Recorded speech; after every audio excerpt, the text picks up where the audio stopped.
अब उग्र रूप धारण कर लिया है और इसी प्रोटेस्ट में अब राहुल गांधी भी आपको कल नजर आए होंगे, लेकिन उनको गिरफ्तार कर लिया गया और उनको ही नहीं बल्कि उनकी बहन को भी गिरफ्तार कर लिया गया, उठा लिया गया, जिसके बाद खूब हंगामा हुआ। यहां तक कि बिहार से कई सारे कांग्रेस लीडर्स भी वहां पहुंच गए थे, काफी देर तक धरना प्रदर्शन किया गया।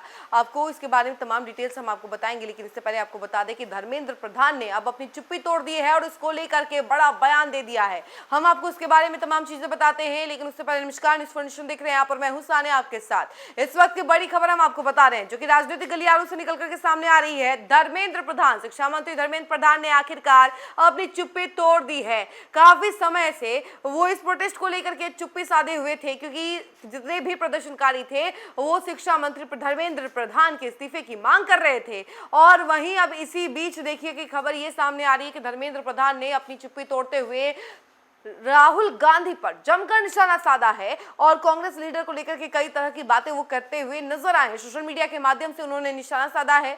आपको बता दें कि दिल्ली में जो प्रोटेस्ट है वो लगातार बढ़ते जा रहा है। पीएम नरेंद्र मोदी ने इसको लेकर के कहा था मंगल मिलन बैठक में कि देखिए नीट पेपर लीक के पीछे जो भी आरोपी है उनको हम कड़ी से कड़ी सजा देंगे, उनको जेल भेज के रहेंगे, सभी को पकड़ लिया जाएगा और ये प्रोटेस्ट खत्म करने की बात कही है। दूसरी तरफ ये भी बातें सामने आई कि पीएम नरेंद्र मोदी ने ये कहा कि हम बहस करने के लिए रेडी हैं, हम इस बात को लेकर के चर्चा करने के लिए रेडी हैं, लेकिन आप ये सब प्रोटेस्ट खत्म कीजिए।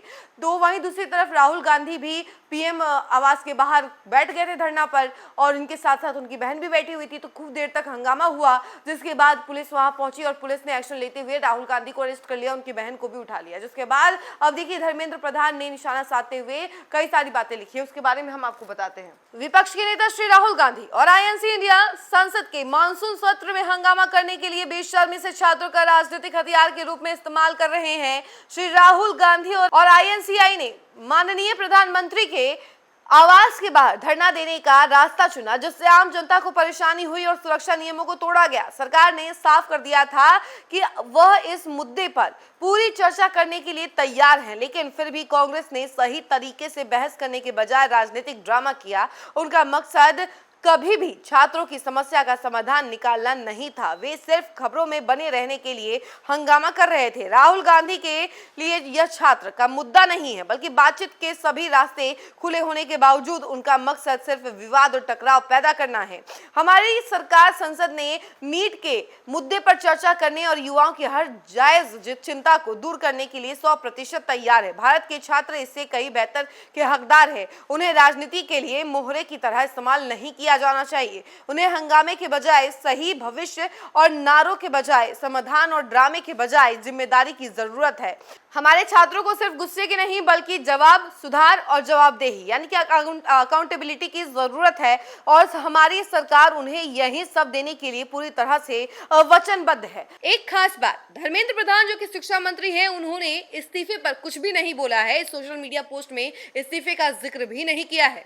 तो देखिए ये तमाम बातें जो है धर्मेंद्र प्रधान ने सोशल मीडिया के माध्यम से कही है। देखिए राहुल गांधी ने जमकर सरकार पर हमला बोला था और कल काफी देर तक हाई वोल्टेज ड्रामा हुआ पीएम आवास के बाहर और जिसके बाद राहुल गांधी को उठा लिया गया, डिटेन किया गया। वहीं दूसरी तरफ फिर कांग्रेस के कई सारे लीडर्स जो हैं वो भी पहुंच गए थे दिल्ली और वहां पर खूब जमकर उन्होंने धरना प्रदर्शन किया था और इस हरकत के विरोध में उन्होंने कई सारी बातें कही थी। तो वहीं अब देखिए कि धर्मेंद्र प्रधान ने चुप्पी तोड़ते हुए ये कहा है कि राहुल गांधी बच्चों का इस्तेमाल कर रहे हैं, छात्रों का इस्तेमाल कर रहे हैं अपनी मांगों को लेकर के। ये जानबूझकर विवाद पैदा करना चाहते हैं और जानबूझकर ये बच्चों को भ्रमित करना चाहते हैं। ये तमाम बातें जो है धर्मेंद्र प्रधान ने कही हैं, उनके बारे में भी हमने आपको बताया, वो ट्वीट भी हम आपको दिखा रहे हैं और कैसे धर्मेंद्र प्रधान ने इन सभी बातों को लेकर के चुप्पी तोड़ते हुए राहुल गांधी पर निशाना साधा है, ये भी हमने आपको बताया। अब देखिए आगे क्या क्या होता है हम आपको जरूर बताएंगे, लेकिन फिलहाल इस खबर में इतना ही। ऐसी तमाम अपडेट के लिए जुड़े रहे हमसे और देखते रहे न्यूज़ फॉर नेशन। धन्यवाद।